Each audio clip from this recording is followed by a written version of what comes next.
Hey guys, welcome back. I know we've been gone for a while, but we're back. Welcome to Bait Shop Talk again. This is episode 9. Can't believe we're back. I'm sorry it's been so long. Sorry we missed out last month, but we were gone. We were all over the place. I was out of town. I was down in South Florida fishing the tournament. I believe Bubba and Timmy had family things to take care of, and just it's been pretty hectic. So sorry for the hiatus, but I have video that I'm in the middle of editing and going through production with right now. Tim's got one coming up soon. Where are my manners? It's been so long I forgot what I'm doing here. Welcome to Bait Shop Talk with my friends Bubba with Bubba Outdoors. What's up? And of course, as always with us, Tim Kidwell. Hey everybody. Live from his house on the south side. Sometimes with us. Yeah, sometimes with us, Tim Kidwell. I was gonna say, I just realized I'm hardly ever here. So hey guys, thanks for having me back. If you've never seen him before, this is Tim. Yeah, I think Tim's new nickname is gonna be called 50-50. Right. You're absolutely right. Under over 50-50, whichever like that. But we're definitely glad to be back. Alex is having computer issues. We wish we could have had him back on the show, but he's having computer issues. Hopefully we'll get him back soon. With the holidays coming up, everybody's trying to get stuff in order for ready for the holidays. I'm sure everybody can relate with that. But we'll jump right into it. We'll go right into the fishing reports.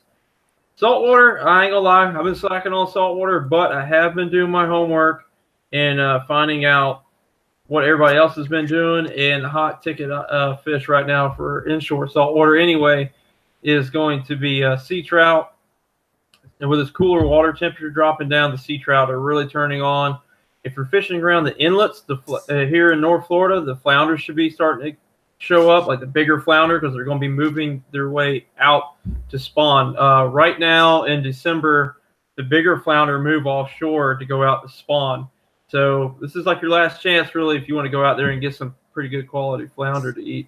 The sea trout is going to be happening. The black drum are going to be moving in. Oh, yeah. The big, giant bull red drum are here in force. Oh, yeah. Mostly in the river and in the jetties and all the little off branches of the river, like Clapboard Creek and, places like that. Sisters Creek, areas like that. Let's see here. What else? This is about to be like a Pentecostal church as you're going through the saltwater forecast. I'll be like, amen. Amen. Right? Yeah, Bubba's favorite fish. Next month we start expecting the sheephead bite to pick up because it should be getting cold. Yeah, me and Timmy got to get redemption. We got to go out there and actually get sheephead this year. Sheephead are on the list. Take no prisoners. And then me and Bubba definitely got to go out and get us some yellowmouth trout action going on. Say it, Bubba. Amen. That's right. Can I get an amen? Yellowmouth trout. That's right. Not that big, but you get enough of them. They're pretty tasty. Thank you, Jesus. Thank you. All right. Freshwater fishing. As far as the St. Johns River goes for bass, anywhere from, let's say, Doctor's Lake down, or let's say Julian Creek in south, all the eelgrass is still gone. No eelgrass to report. The eelgrass isn't making a comeback. Tell you what I have seen, though. I have seen a lot of new lily pads and those flat lily pads. I've seen a lot of that I haven't seen much of in a long time. So that's cool. Yep. So fingers crossed that we don't get a really freezing cold winter like we got last year with the ice storms and everything. And it seems that the bass right now are relating more to docks. Every tournament that I've seen on the St. Johns River, the winning bags have been coming flipping docks. Yeah, it's boring. There's 20,000. There's thousands and thousands of docks along the St. Johns River, and you're just constantly going out flipping, bite, flipping. The best thing to do is if have your buddy with you or something. When you go around flipping a dock and you come across a dock where you get 2 or 3 fish off of, mark that spot and do that a couple times. And if you have a graph, you can look and see what about those docks are attracting fish to those particular docks, and then hopefully you can work up a pattern. And for future trips, you can go straight to those docks and just eliminate a whole bunch of water. Lake fishing, hit or miss. Right before the front is definitely killer. After the front, you can get a couple bites. We got some stories to talk about that when it comes to lake fishing. Me and Bubba took a trip to George's Lake, the same lake that Boy, I caught that's the story. That's the Yeah, story there. that's the story. You guys are going to enjoy that. The same lake that I caught my personal best, my 8-pounder at. So stay tuned for that, and we'll turn it over to Tim. Tim. All right, guys. So as far as pond fishing goes, I haven't been pond fishing in forever. But today, though, we got something to talk about today, don't we, Bubba? Yeah, I'm not even sure what to call that. If that's a creek, a lake, a pond, whatever. But I mean, I would call it a pond, I guess. But it's got current moving through it. But yeah, there's something on that one too. I don't know if you want to get into that as part of your report or save that for later. But yeah, we got something there too. Yeah. So that's definitely a topic we'll talk about later on today. But as far as everything else goes, I was kind of skeptical about pond fishing because of this whole cold front thing. But after today, you know what? I'm just going to say that's a dang lie because I don't really think it really matters at this point unless you're like in a really good spot. But I haven't really been to any places like we normally go to. I went to Julington Creek a couple weeks ago. I caught like 3 or 4 little ones. Because I actually got a boat now. I got the tracker sitting in the garage. I've only taken it out a couple times. Haven't had the best of luck at it. Redfish, I've caught a few of them out in the river, but that's pretty much it as far as that stuff goes. How about you, Bubba? Well, I guess starting out with with the creek fishing stuff. This time of year, creek fishing gets good. I mean, I know a lot of, if you guys aren't from here, it might be, you're probably gonna be farther along in the pattern than we are right now. We're just now getting into like our water temp drop, getting into the fall pattern. So that's when everything's gonna start moving up. And because we were out a couple weeks ago now on the Santa Fe River and water temp was like 72. I know half of y'all, different parts of the country, the water's going to be cold by now, and guys up north are getting ice already. So our water temp is going to be, 70s holding for a little while, dropping down into December, January. But that's the time of year for us that creek fishing gets great. They start moving up into creeks whenever it gets, it gets colder because that's the stuff that's going to warm up quicker. It's going to push the bait fish up in there, and that's whenever, the big fish follow that. It's my time of year that I really pull quality fish out of the creeks, catch fish out of them all the time. River it's been pretty good to me here lately. I went down where Tim was talking about, Julington Creek, had a little south from that. Got on a bunch of like 3-4 pound range. Was still on a top water bite, but they were holding lily pads instead of docks. Like I had lily pads on one side, docks on the other. They're all over the lily pads, nothing on docks. But it's been good. It's this time of year that the river fish start fattening up. Like Joe was saying earlier, you get up into the northern or, the part of the river where it's salty, where it runs east west, bull reds, good quality reds. Like you catch a red now, it's probably going to be slot or over slot. It's not going to be like summertime where it's a bunch of puppy reds. And then I'm definitely going to be looking for, sheep's head, sea trout, yellowmouth, all that stuff whenever we get into a little bit colder water there. So river fishing's really good right now. Yeah, that's it. All right, I guess I'll get into the tournament report. Last month, when we weren't able to have bait shop talk, it's because I was down at a lake called Blue Cypress Lake. If you guys don't know where that's at, it's about 4 hours south of Jacksonville, right there, like where you get off to go on to go to Lake Kissimmee, and it's right there by Stick Marsh and Lake Garcia and all those other like real famous lakes. And if you ever watch Major League Fishing, they actually did an episode there on Blue Cypress Lake, and Bobby Lane only got 6 pounds total, not like biggest 5, like total 6 pounds. I think Mike Iaconelli only got 12 pounds. So when we went down there, we went into this thinking like, oh man, this is gonna suck. Bobby Lane's only catching 6 pounds, and he lives in Florida, and he's a pro. This is going to be bad. So, and then all the locals that lived around there, like the Bass Pro Shops and places and other sporting goods stores, and they asked where we were fishing tournament. We told them Blue Cypress. They kind of went like, ugh. Like, how come you guys don't go to Stick Marsh? You know, I'm like, oh boy, that's not good. But I don't know if our waters up here in North Florida really suck, or those guys have higher expectations, because we freaking killed it on Blue Cypress Lake. It took maybe about an hour or two to figure out a pattern on our first day of practice, and then after that, we just whacked them. Suck it, Bobby Lane. That's right. Suck it, Bobby Lane. My first day of practice, I caught 18 pounds. That's just the 5. That was my biggest 5, was 18 pounds. And we must have caught, probably my boat, 30 fish between me and my partner. Easy. And they're all good 3, 4, 5-pound bass. They weren't the little dink specials like 1-pounders. And if anyone who lives in North Florida who's gone to Lake Santa Fe but never gone to Blue Cypress, it looks a lot like that. There's a lot of cypress trees, hence the name Blue Cypress, and they're all out in more open water. They're not really surrounded by grass. They're just open cypress trees, and you got an outside line of cypress and an inside line of cypress. And what we figured out was, it took till tournament day to really dial it in. But in the morning, the bigger bass were out off the cypress in open water, and they were feeding on shad and other, schooling bait fish. And as the sun got up, they'd fall back to that first line of cypress trees. And what they were looking for in those cypress trees is they were looking for crawfish. They were getting down inside all those roots, and that's where I was catching the majority of my fish. My partner started kicking my butt with a chatterbait as the days went on.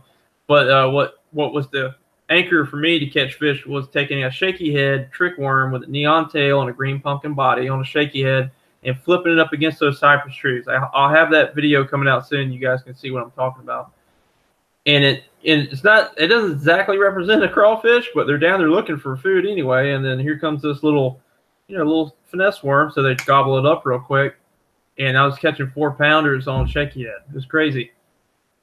But my partner, Chris, he caught his personal best. He caught one over 8 pounds. He lost another one that was 8 pounds and caught a 5-pounder. A little sneak, little spoiler alert. He won the tournament with 23 pounds on Saturday. I was going to guess. That's a big bag. He had an 8-pounder, 5-pounder, a 4-pounder, a 3-pounder, and so on. I mean, he killed it. And he was in the back of the boat. So don't get discouraged if you ever fish in the back of the boat, because he whooped my butt and I was in front, and I only weighed in, I think, like 14 pounds, 11 pounds that first day. And I was killing it. I was killing him the 2 days before. And he picked up that chatterbait and he went to work, and he was catching them. And I was throwing the exact same color chatterbait, which was green pumpkin, by the way. But he had the jackhammer version, the one that's like $20, and I'm too cheap to buy. And I had the regular. And something about that bait, I don't know why, same color, it looks like the same thing, but he was spanking me with that thing. And we would throw in the exact same spot. Like a perfect scenario, there was 2 cypress trees. I threw all around the cypress trees, threw between them. I must have cast through it 5 times. He threw it 1 time, pulls out a 5-pounder in the exact same place I threw it. So tournament report, and then the wind changed, and it all went dead. Sunday, it was really hard. I think I weighed in only like 8 pounds. The weights dropped dramatically, and Chris was able to hold on with his big 23-pound bag. So that's another thing, little tip.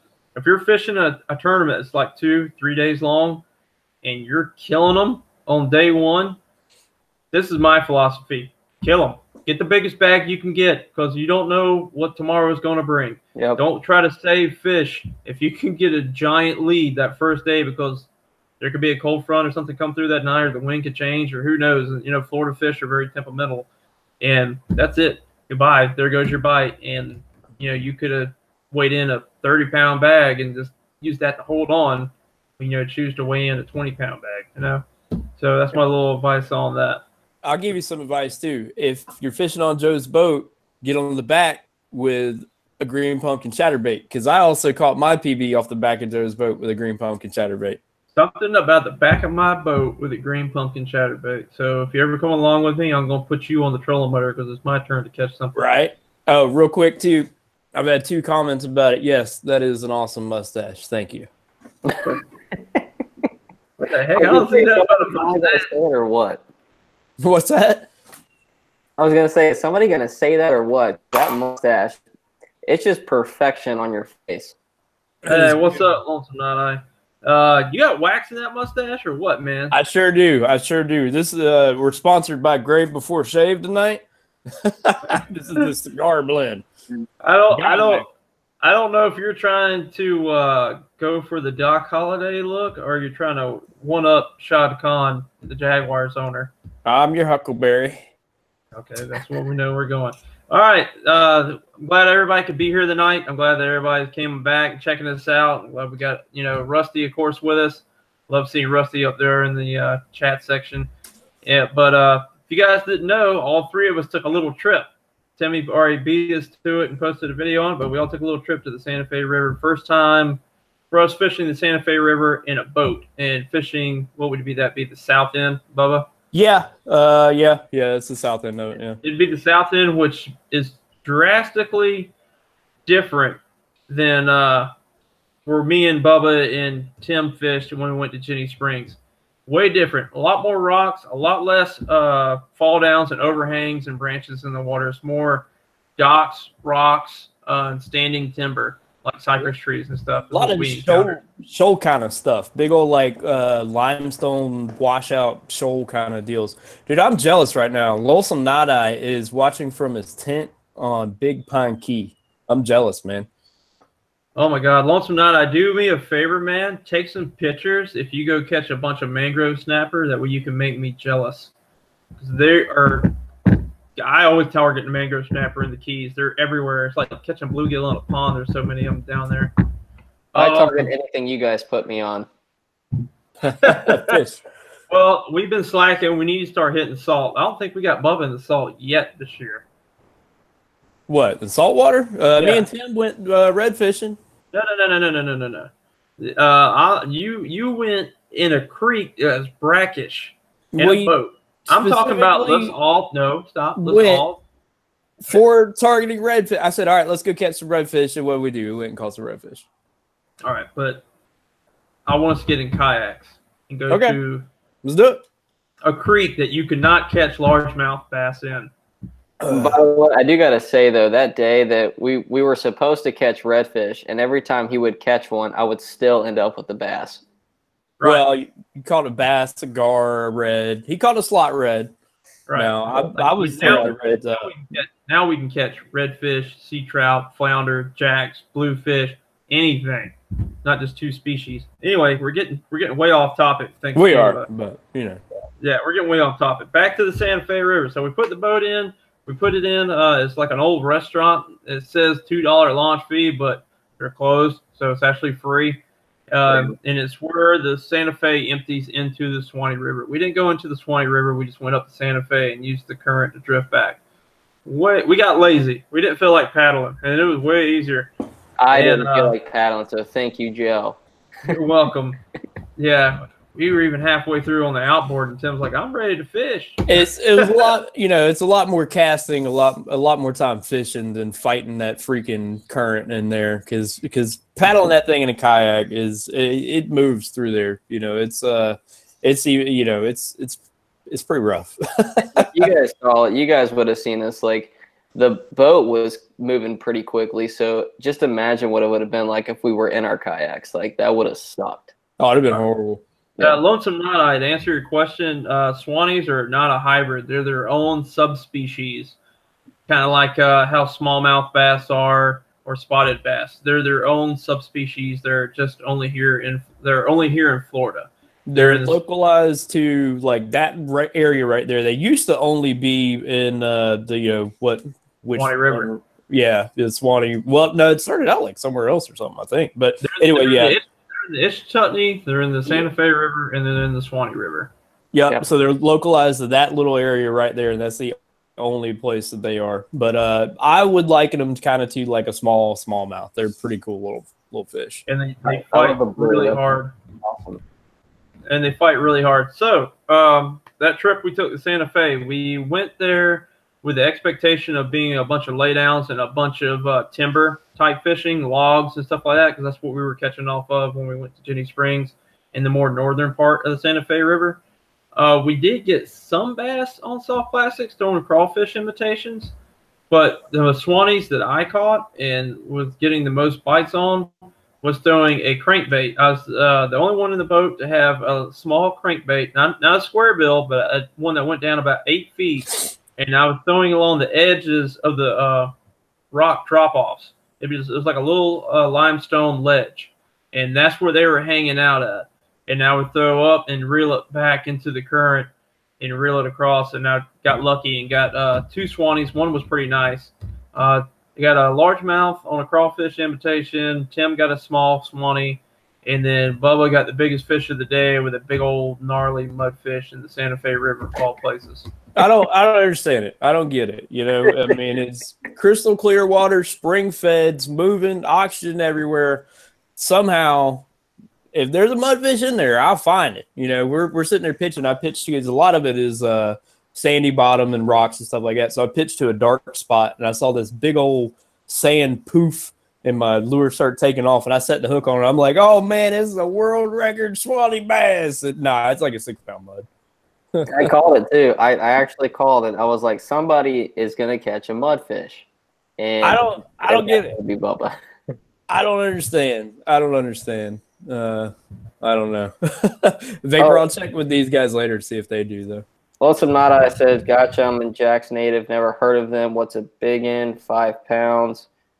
Oh, Joe actually just answered it. But, yeah, the world record's just like over 3. 3.49. And if you want to see the world record Swanee, believe it or not, they have them housed at Bass Pro Shops in Tallahassee. They got the world record Swanees swimming in their tank at Bass Pro Shop. Yep. 3.49 is a record, and they fight really hard, but they're cool. I mean, it's a cool fish. I believe they're the smallest of the bass or the black bass family. There's like shoal bass and smallmouth and isn't it the Guadalupe bass the smallest? No, I think they're even bigger. I think they at least get up to 5. Oh wow! Well, I'll tell you what. Bass are popular in Georgia. Speaking of that, the size and that stuff, though, what surprised me too was, we were on the boat. We were able to see a lot more fish than when we were on the kayaks. You know, just from being that much higher. And there was a surprising amount of quality largemouth in there. I figured all the largemouth in there would be little dink 1-2 pounders, but we saw a lot of pretty decent largemouth in there too. Yeah, apparently we got a Gator fan. Heck yeah. But yeah, that was with Bubba. That surprised me. That water is really clear. It's not like the St. Johns River where it's just straight T. With the springs that flow into the Santa Fe River, it makes it pretty clear so you can see the fish swimming around. But what made it such a hard day for us is anytime me and Bubba go fishing, there's always a cold front. I don't know why. If you guys need some rain, just invite me and Bubba to come over, and I guarantee you it will start raining the minute we show up with the fishing rods. I don't. Got a drought. You got a heat spell, a heat wave, or if you want to know if there's any mudfish in there, let us plan a trip. We'll take care of it for you. Yep. Well, those things will happen. I guarantee it. Because that's the most, I was telling Bubba, you can see bass everywhere. And you can see largemouth 3, 4 pounds. And then you see schools of Swanee bass here and there. When I say schools, I mean like 5 of them everywhere. And it was disheartening more to see them. I kind of wish I didn't see them so I would think, oh, well, there's no Swanees here. When clearly there they are, and they're just not wanting to eat anything. Thanks to the cold front. They like ladders, right, Joe? Right. Fish love ladders. You see a ladder around the dock, fish love to hang around the ladders. Speaking of cold weather, we're in our fall / going into winter pattern. Depends on what day it is. One day it's 36 degrees. The next day it's 68 degrees. So pick and choose your poison there. But we're starting to cool off. We're getting away from the 90-degree weather, and we're going into our winter pattern. And that's, of course, going to affect fish. It's going to drive them and move them to different places. They're going to start leaving their summer haunts and going to their winter locations.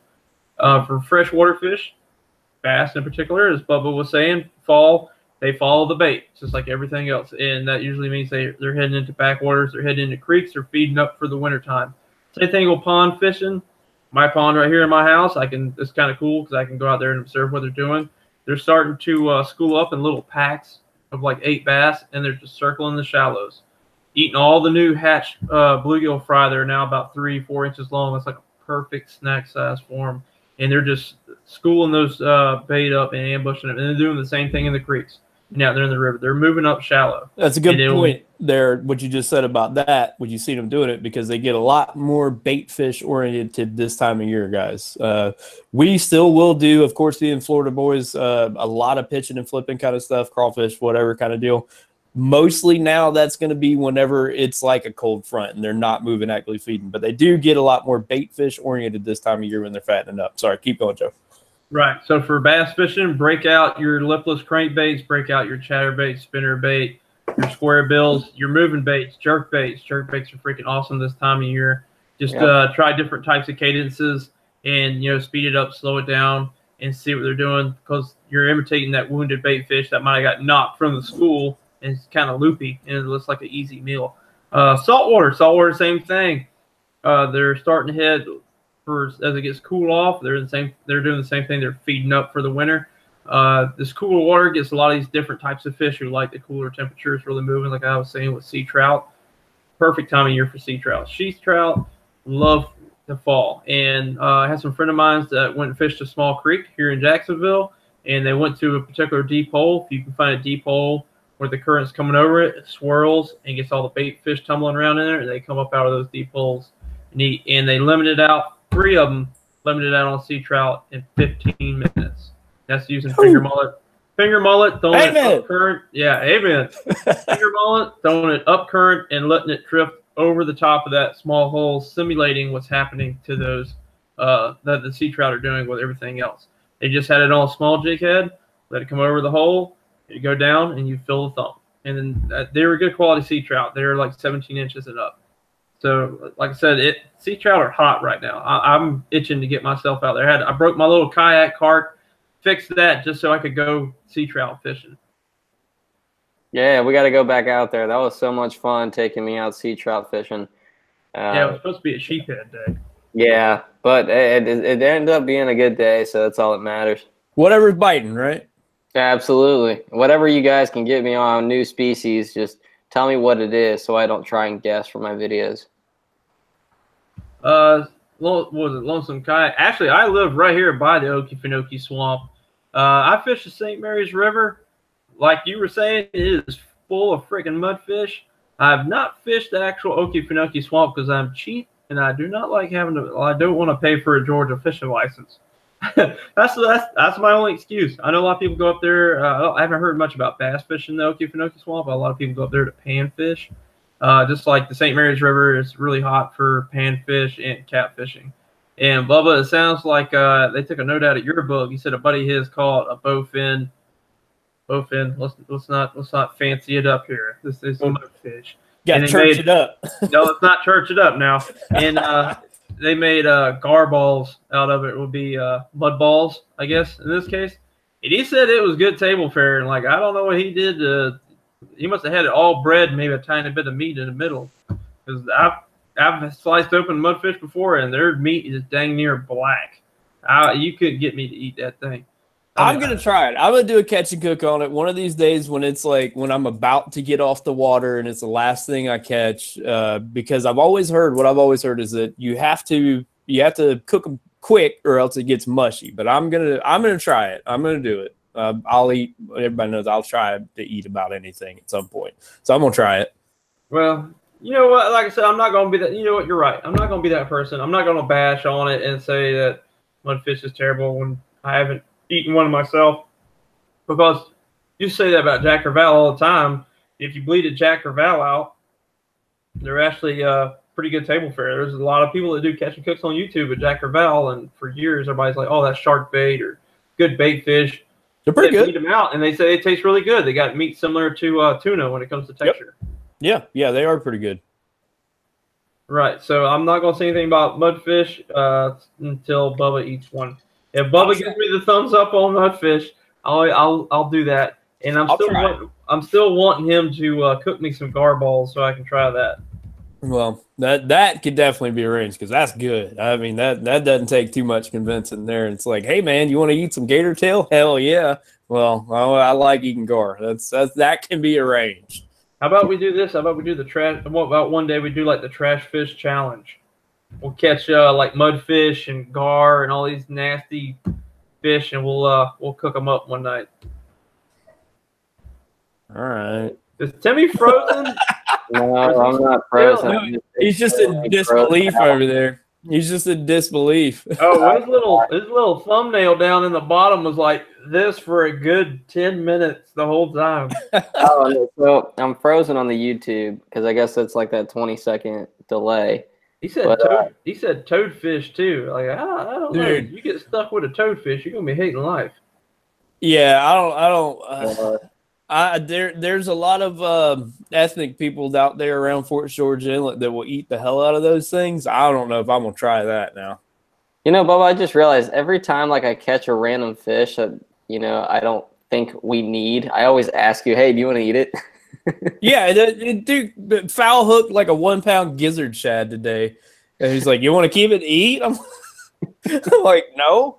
And then I was Elias fishing from like he moved to North Carolina, but he was from New York. Elias fishing, he has millions of catch. Well, not millions, but he has like a whole bunch of videos on catch and cook and fish, and it's everything. He did a catch and cook on sand fleas, for goodness sake. I saw that. Yeah, and he did one on shad, and he said, believe it or not, if it wasn't for all the bones, it wasn't too bad. It seems like it would be a whole lot of work. It probably tastes like panfish, but it seems like it would be a whole lot of work. Yeah, I think it'd be more work than it was worth. Just like he was talking about toadfish, I wouldn't even know how to begin to clean one. I don't even want to touch one. Well, we went from one-time fishing to catch and cook nasty trash fish. That's how it goes. Yeah, it's just live talking, man. Yeah. We're going live. We'll do it live. We'll do it live. We'll do it live.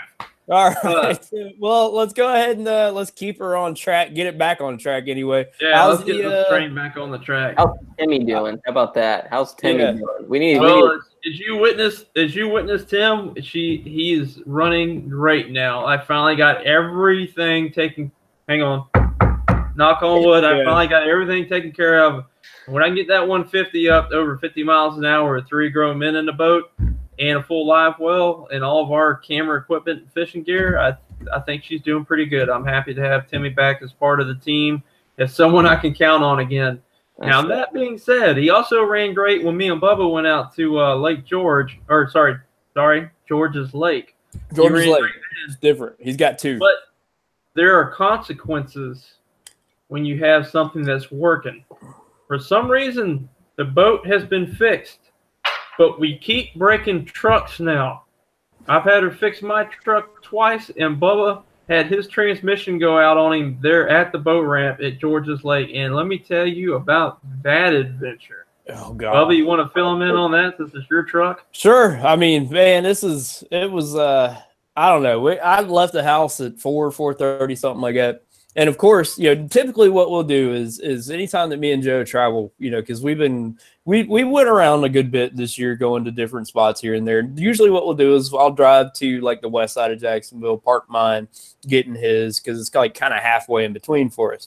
Well, this one was, I could kind of circumvent that. It was 6 one way, half dozen the other. It's about the same time for me to meet him and then ride down there as it was for me to drive down there. So I'm like, all right, I'll meet you at the boat ramp. So we get down there. I mean, I left the house at like 4 in the morning, drive all the way down there. We're out there, no cell service, dirt roads, middle of the woods. And about the time we hit one of these dirt roads with no lights in the woods, I feel my transmission start slipping a little bit. I'm like, well, okay, maybe it's a little low on fluid. It's only got like 100,000 miles on it, beater truck. It's like the backup truck anyway. And it was like, okay, but, it was driving all right, just a little slip right there when we were pulling in. And we go out there and fish, and it was actually a pretty good day fishing. I was saying before we got started that it was going to be my revenge, because the last time we went before that, I think was Rodman, where Joe just put it on me and I didn't catch nothing. But I think I ended up with 7 jig fishing, which we don't get to do a lot of jig fishing on the river up here in North Florida. But anyway, go out there. Boat run's awesome. It's doing great. We're keeping our fingers crossed the whole time. The boat's going to be fine. Ran great, no problem. Scooted all around the lake. Got back, good day fishing. Get in the truck, got no drive. Got reversed, got no drive.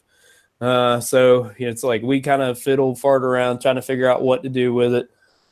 We load up, plan was to come back to up here to get Joe's his car trailer, drop the boat off, pick up the trailer, go back down there, load mine up on the trailer, and then drive all the way back, drop it off here, and then him go back and get the boat and all that stuff. So we go back, we get all the way up here. We've got this little clicking going every once in a while in the front suspension on Joe's truck. But it wasn't bad. We heard it every once in a while. And we got all the way back up here with the boat, dropped it off, loaded up the trailer, pulled out, got not even a mile from the house, and that thing is just his whole front bearing hub, everything is separating. We limped that thing back to the house there. Ended up having to borrow his dad's truck, go all the way back down there. We got to mention, as soon as we got to the driveway, the whole wheel came off. Yeah, pulled in the driveway. Didn't even get to pull all the way down the driveway, and the whole wheel came off. So it's sitting there in the driveway like that. So we had to. Luckily, his dad's got a forklift. We had to, finagle the trailer around with that. Get his dad's truck. Thank you, Joe's dad, if you ever seen this. For thanks to them. But again, thank you for saving me a bunch of money, honestly, and a tow and all that crap. But went all the way back down there and got it with his dad's truck. Had to roll it off here, like push the thing off the trailer and get a running start to roll it in the driveway because I didn't have drive. So it turned into like 8 hours of driving that day because his truck broke, my truck broke. Boat ran great though. So I didn't know what to do with it. It was good fishing. Like I say, don't usually get to do a lot of jig fishing, but mine still broke. Joe fixed his, and then on the way to his tournament this past weekend, some bolt came out of a brake caliper or something, right, Joe? Right. I was on the way to my last tournament of the year, so it meant a lot to me. It was in the Palaca City docks, and I didn't even get to leave my town. I came to the first red light and heard something grinding in my rim, and somehow the bolt to the rear brake caliper came out, and every time I hit the brakes, the caliper would come out and dig into the rim. So I had to take the boat in the truck and come back home. I didn't even get to fish my last tournament. So poor pitiful me. I can't seem to do anything right. And also now to add to that list, I have an injector going out in my truck that I just spent $167 to get a new injector installed. We have bad luck when it comes to trucks right now. Yeah. Well, luckily, let me knock on some wood here. Luckily, I got a backup. Joe doesn't have, the spare like I do. So that's like my spare. So I got another truck that I use to pull the boat with and everything like that. So because of that, I know I need to get on it. I've started to tear apart, the one that broke down, and it's still sitting there kind of half tore apart. It's not high on the priority list, thankfully. Right. Lonesome Knot, I said we got to do some Hail Marys or something. I agree, man. I think I need to go to church. We need to go to church 3 times a day. We need to quit fishing on Sunday and start going to church. I think what's happening. Speaking of George's Lake, though, we've been talking about that. We didn't really get into that fishing trip on it, but I wanted to show it to Bubba. He hasn't been there, and I was telling him about this great. It's got a lot of hydrilla. Believe it or not, the hydrilla was not as thick as I remember. It used to be real thick when I first went there, but now it's only in certain little pockets you can find it. If you can find that, you can find bait for sure. But we took Bubba there. He started out with a worm. I started out with a worm because I just wanted to catch fish. I wasn't necessarily after a big one. I didn't know what. Top water. Yeah, I started out with a whopper plopper and cold front. I had a buzz bait with a white toad on it. Yep, cold front, windy whopper plopper started putting it on him. Yeah, they were smashing that thing like it owed them money. There's you got a 2-pounder right off the bat, and then I think you got another one that was about 1.5 pounds? Yeah, something like that. Right. Then we transitioned to docks. That's what happened. Yep. All right. And then he went to a jig and started flipping a jig and catching bass on a jig. I mean, I was surprised, honestly. I thought, and they weren't the biggest bass. They were probably about 1.5 pounds, but we were catching fish. And I was still throwing the Cinco, just looking for bites, catching them on Cinco. And then there's it's not Kissimmee grass, but something like that. And it's folded over. So underneath is like a big empty cave kind of deal. And I started punching that, and I started getting bites. Problem was they were just barely grabbing it. I was throwing a crawfish, and they were grabbing the pinchers. So when I set the hook, I was getting hung in the grass. And we ended the day fishing a dock in the southwest corner. There's a little cove right there, and there's a dock all by itself. So naturally, a dock isolated structure is generally a good idea for bass fishing. I mean, it's something different on that bank, so they relate to it. And so we just fishing the dock. I'm throwing a Cinco, and there's a feeder hanging off the dock for floating fish food. The guy feeding his little bluegills and stuff underneath the dock, I guess. And he's out in the yard, and we thought he was just doing yard work, and we're fishing.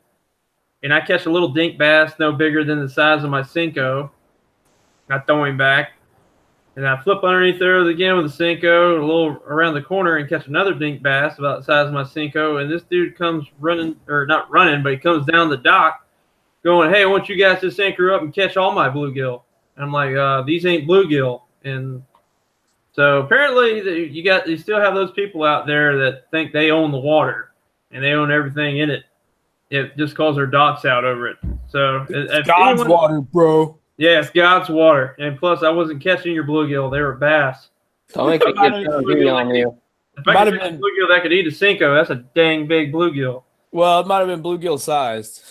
they were bluegill sized, probably just lengthier. If anyone else has had fished a dock and had someone come out there and holler at them for fishing around their dock, please, I'd love to see it over here in the chat. I'd love to hear your story. So anytime, here's one here. Me and Bubba it just happened to us not too long ago. Yeah, it did. We were Bubba's face. Right, it must be. You seen this mustache? It right. was. We were. I think this is pre-mustache though. We were fishing some little creek. I don't even know what it's called. It's south of Doctor's Inlet on the west side of the St. Johns River, and I mean, this tiny little creek, crappy little dock, and things all covered in algae, half rotted and everything. This dude sticks his head out his door at like 7 in the morning. "Yeah, don't fish near that dock." We're like, okay. I think he said that because I think I got like hung up on it or something. Well, it wasn't going to hurt his dock. I think it was in pretty rough shape anyway. That's me. Yeah, fish it, because I'll get all your free lures that you break off on it. That dock was in about as good shape as one of our trucks. I mean, damn, that's not that bad now. Come on. Yeah. But talk about George's Lake with jig fishing. If you ever hear, because jigs are, all over the place. Everybody uses jigs. But if you ever, in our part of the river here, if you ever hear us talk about how we don't get to use a jig a whole lot, I made the analogy the other day of throwing a jig in the St. John's up here is like tossing a jig into a cup of pudding. It just pudding pack. Yeah, it just disappears. It doesn't work very well. So that's why it's kind of cool for us to do some jig fishing there. Right. So that's our little rendezvous at George's Lake and the Santa Fe River. So if you go fish the Santa Fe River, bring you some crawfish, especially the south end of the Santa Fe River, to fish that rock effectively. Bring you some heavy weights, because even a 1/4 ounce was just barely doing it. And bring some crawfish colored crankbaits to get down there in the rocks and clack along. That's water moving. Yeah, another thing. That was another thing too. It seems like everybody talks about like all these pros on YouTube talking about cranking crankbaits over rock. Yeah, apparently they're not from Florida, because you'd be cranking crankbaits through mud. There's no bouncing crankbaits off a rock in Florida. Until I went to the Santa Fe River and I actually got to do it. It was kind of cool. I'm like, oh, so this is what all the talk's about. So bring you a crawfish colored crankbait. That's small if you want to go to catch some Swannies in the Santa Fe River, or the Swanee River for that matter. Yeah. So, if you throw the St. John's, you throw shallow cranks like that, it's like throwing a little tiny square shovel. You're just going to be scooping mud. Right. And getting green algae all over it.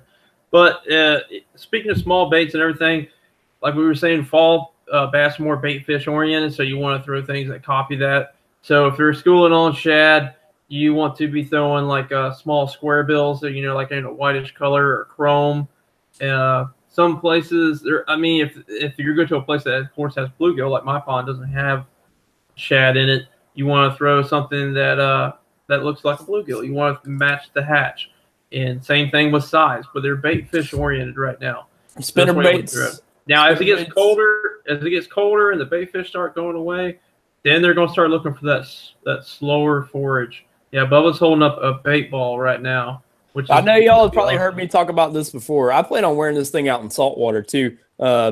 I didn't know they came in this many sizes. That'll give you a gauge on the size. This is the half-ounce one. It's a little bit bigger than the one I was showing before. The other one was, I think it was 3/8 even, but it was a lot smaller than this. But this thing, whenever they're chasing bait like that, I love it. I love these things. The way that, I don't know if you can see like how the kind of mini umbrella rig deal goes there, comes through cover awesome, because the hook's back here and all of that is covered up with, you know, all that wire going through there.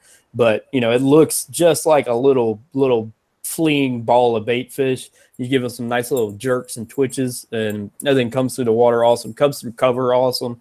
Whenever you get like this kind of cold front fishing that we're doing, and you got to start really hard targeting cover, like, you know, down trees and docks and stuff like that. That thing comes through that really well. I like that thing. I plan on wearing it out in saltwater too, though. I think I don't know about on your end, but like I think Timmy's like just taking glamour shots and leaving it down here in the little profile thing. It's like he's doing different poses every time I see him. It's just frozen there. I was gonna say the same about you, because I was looking at like you doing this, like, and it was just stuck down here, and I was like, what the heck? So I think it's just doing it for all of us. Yeah, but at least yours are like glamour shots. You know, you're like this and like looking all pretty and everything like you are. I don't know. Bubba's is presenting like a mustache or something on his face, and right, each shot. I think he gets to win. The mustache, the no shave November mustache is freaking epic today. Yeah, he wins.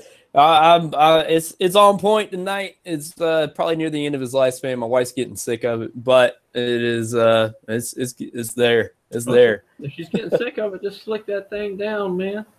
Well, it is slicked down, because if it's long enough now, if I don't wax it, it's in my mouth. I'm like, oh man. All right. Well, apparently the cold front's not slowing you and Timmy down. No, it's not. For those who didn't know, we just had a cold front come through. It dropped the past 2 days. It dropped the temperature down from being like in the 50s at night down to about 39, 38 degrees, you know, depending, of course, what it is. So that's a pretty significant drop. And with that, generally what happens is the days leading up to the cold front, if you can watch your local news, watch the weather, and see about a time frame where you see that temp drop, if you can get out a couple days before that, fishing's going to be on fire, because generally it's not really the cold does make a difference. It slows them down, but fish know it's coming, so they feed up beforehand. And the reason it's hard to catch them after, because a lot of times they're already full because they fed up so heavily before the cold front hit. That's why fishing usually so hard after a cold front, is because they already have full bellies, and you pretty much have to drop it right on their head and get that reaction bite, just because they're like, get out of my zone. They don't know what it is. Kind of like us, if somebody just all of a sudden pops up beside us, it's either you're going to punch them in the face or you're going to move out of the way. You're going to react one way or another, and the fish are no different. Go full John B on them. Right. That's what's going to happen. Now, you can see the bluegills over here, they're not affected by the cold front at all, because they're spoiled and their water temperature is like 78 every day, all day, year round. So they're doing just fine.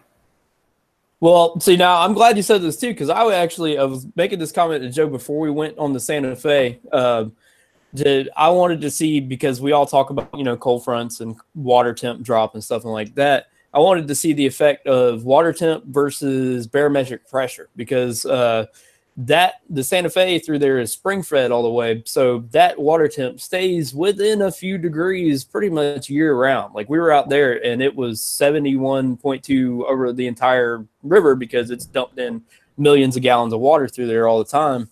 But they were, cold front, lockdown, lockjaw because of the pressure.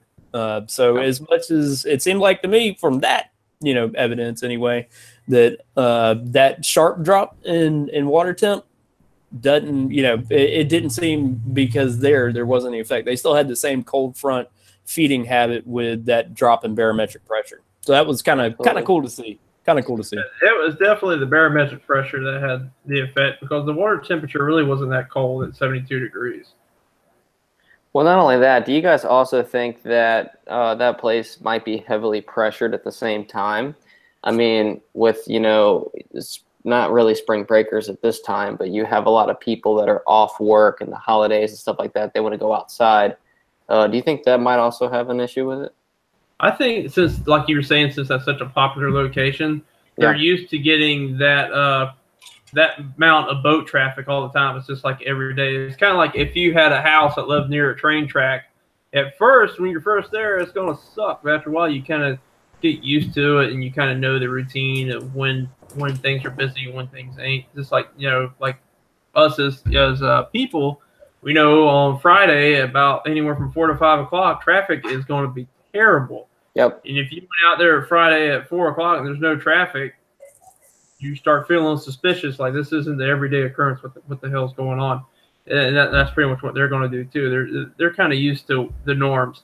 You know, it's like deer. You see deer on the side of the road and they don't move, even though there's cars coming by all the time. But the minute you stop that car, they're going to haul butt.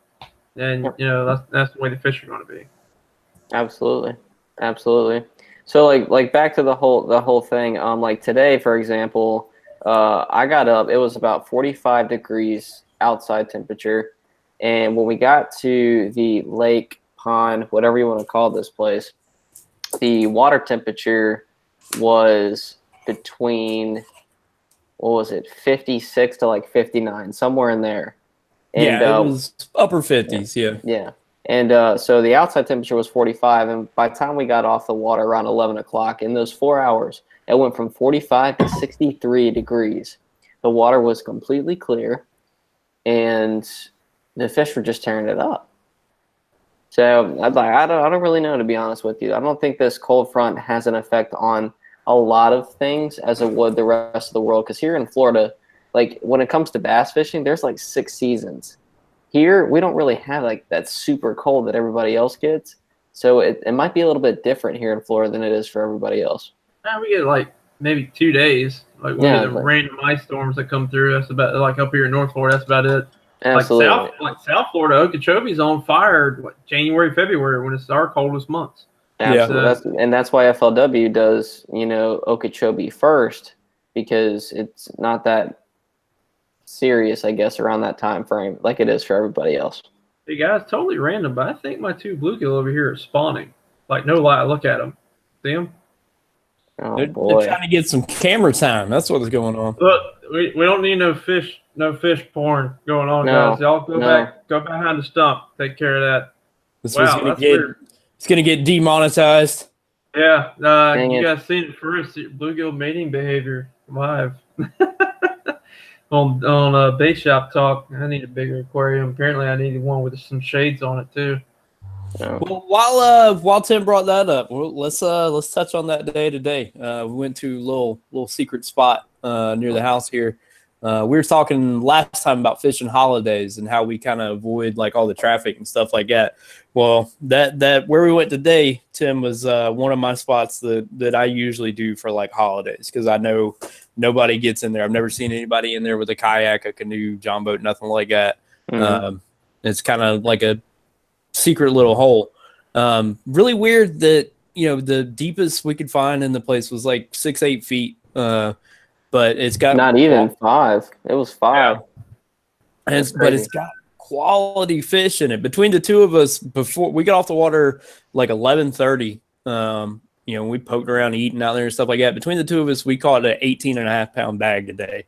It was good. And, you know, it seems like, talking about pressure, like I've been in there with cold fronts. I've been in there with, you know, with normal good fishing conditions and caught the same quality fish, but a lot more small ones. It seemed like they were feeding harder.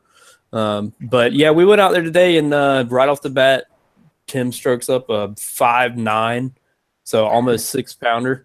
Not too long after that, I caught a 3.4, and then I caught a 3.8, and then Tim caught Tim killed it today. He was crushing. He's crushing it. We were talking about it. I got to take him with me every time we go. I got to take him, man. We have a good day pretty much every time the two of us go together. But when I bring him on the boat, look what happened. Well, can't go with all. What's the common denominator? It's you, Joe. Oh man. Yeah. I remember the first time Joe took me out. What happened? I caught like a 5 something and then a 4 something, like back to back. Like that was just an instant good luck. Yeah, yeah. That was St. John's. That was back when it had eelgrass. Yeah. Yeah. Rest in peace, mate. Rest in peace. Yeah, absolutely. So anybody have? Rest in peace, Stan Lee. How about gosh, that? That was a shocker, man. That was a huge shock to everybody. That was a big shock. So we definitely miss Stan Lee. I think that was all my Facebook was just filled with freaking Stan. And people make some sad pictures on there too. I know that's not fishing, but I think we can all relate to that. We do see some stuff other than fishing every other time. But anyway, can you imagine a fishing comic book? Yeah, fishing comic book. I'm sure he could have worked something out like that. Well, okay, guys, we're going to open it up to open questions. If you got anything, there's Rusty. Finally get to see Rusty in the comment section. Oh, he was here earlier. Yeah, he was here earlier. I think he went to go eat. Oh. Yeah, we've been missing some bait shop talk too, Rusty. God almighty, I got to get after it. I've been slacking big time, but family, life, stuff. I needed a break. There's too much stuff going on. Like apparently, because there's too many repairs going on, was the big problem. I would say I got more time fixing stuff than I do editing videos. But definitely, we're opening it up to some questions. Feel free to ask us anything you want to know, anything that we do, any places we go. Rick, well, I had one earlier, and what you got? Let's answer it. I told him in the chat, was like, I don't know. I'll ask these guys. Guy was asking me about eating largemouth. I don't know if any of you guys in the chat have ever eaten them. I'll try it. It's been forever since I've done it. I've done it before. Tastes like bluegill. Tastes like panfish. But what do you guys think? I eat them. I used to grow up eating them. I mean, bass fishing when I was a kid, that was because you were putting food on the table. Right. I've done it before. I mean, usually I just, bread them, fry them. Yeah. Rusty was asking if we catch any crappie down here. Yes, definitely do. Crescent Lake, you can go to Crescent Lake and kill them there. You can, believe it or not, they catch them in the Santa Fe River, or not Santa Fe. Dang it, we're caught up on Santa Fe. Believe it or not, they catch them in the St. Mary's River around lily pads. There'll be little random pockets of lily pads, and you just fish them with minnows. Lake George, around January, there's just like a big giant migration of crappie fishermen go to Lake George and fish along the edge of the dollarweed mats with slip corks and little hair jigs, just popping them along the edge of the dollarweed mats, catching the crappie coming out from there. And if you're a kayak fisherman like me and Bubba, I hate to give this secret out, but the canals in Palm Coast are just loaded with crappie. And I need to get down there, and I need to get on that. That could be a trip we could take. Is go to Palm Coast, take the kayaks to the canals on Palm Coast, and go bass fishing and crappie fishing, because there's plenty of good crappie to be had, and those I do not throw back. That is my exception to the rule of freshwater. I will definitely keep a crappie every day. They are delicious table fare. Those bad boys are getting released into Lake Olay. Clay County, St. Johns County, Trout River, Trout Creek, whatever it is, Trout Creek. Trout Creek. Yeah, you go out there whenever they're on too, you'll see those lily pads just lined with guys crappie fishing. I've seen them the same kind of thing south of Doctors Inland, like over there, Black Creek, Governor's Creek, stuff like that, doing it too. Lonesome was asking, is like, what's our opinion on parasites? I think what he's talking about like that, he's talking about like the worms. Remember, we talking about amberjacks get worms in them, stuff like that. If it depends. If they're really ate up with them, then I won't bother with it. But if it's just like you can see them in the fillet, I'll just cut that part out, or I'll try to cut that worm out. Some people don't even do that. They'll just fry the whole freaking thing and eat them worms and all. They don't care. I cook it up. I try to cut them out. The way you can get away from worms is, so of course, the bigger the fish, like the big giant black drum or the big giant amberjack, they're gonna be riddled with them. So I don't even bother those. Like when I'm fishing for like black drum, I catch those, perfect like 24 to like 30 inch, like the juvenile black drum. Their meat's more tender to me, and they don't have any parasites. Sea trout are gonna be the same way. If they're the big giant gator trout, in a lot of cases, yeah, they're gonna be riddled with worms too, depending on where you're fishing. You know what I mean? Plus the big giant gator trout, those are your spawners. Those are your breeders. Those are like those are like the big bull reds. It doesn't taste as good anyway. Right. The meat's not going to be that good. And, you know, you're doing us a favor by letting them go. So, you know, for a couple reasons. One, someone else can have a chance to catch their PB sea trout. And two, you're providing, you know, spawn for the next generation of sea trout for us to actually, you know, keep and eat. My sea trout I keep, you know, is anywhere from 15 to, you know, like 20 inches, like the slot limit. If I catch a 22-incher, yeah, I'll keep one. But usually after 22 inches long, I let them go.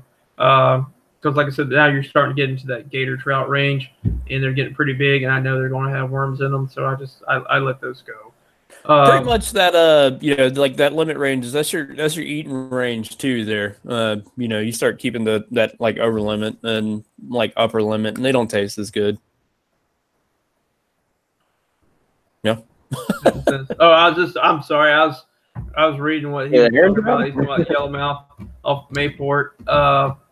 What was I going to say? The flounder are the opposite thing. Like flounder, the Florida rules to keep a flounder is they got to be 12 inches. I don't keep them 12 inches. My own personal slot for flounder is 15 inches. To me, a flounder has to be 15 inches or he ain't worth keeping.